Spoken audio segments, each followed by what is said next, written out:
যে অধ্যক্ষকে নিয়ে এত ঝড় তাকে কেন বুক দিয়ে আটকানোর চেষ্টা? সন্দীপ ঘোষকে নিয়ে এবার কার্যত মুখ্যমন্ত্রীর সিদ্ধান্তকে চ্যালেঞ্জ জানিয়েছেন শান্তনু সেন। তৃণমূলের মুখপাত্রর পদ খুইয়ে চড়া সুর শান্তনু সেনের। প্রয়োজনে সিবিআই প্রিন্সিপালকে হেফাজতে নিয়ে জিজ্ঞাসাবাদ করুক।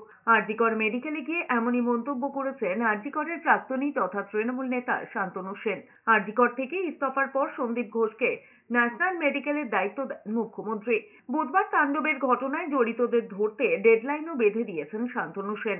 মাইক হাতে তিনি বলতে থাকেন, যারা আন্দোলন করছেন তাদের সলিডারিটি জানাতেই হাসপাতালে এসেছেন। যারা তাণ্ডব চালিয়ে হাসপাতালের সম্পত্তি নষ্ট করেছে তাদের শাস্তিরও দাবি তুলেছেন।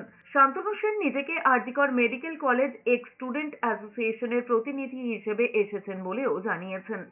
আমরা এই কলেজের ছাত্রদের থেকে এর আগে শুনেছি, আমরা এই কলেজের ফ্যাকাল্টিদের থেকে আগে শুনেছি যে ছাত্ররা বা ফ্যাকাল্টিরা তার সাথে দেখা করতে গেলে ঘন্টার পর ঘন্টা বাইরে তাদের অপেক্ষা করতে হতো।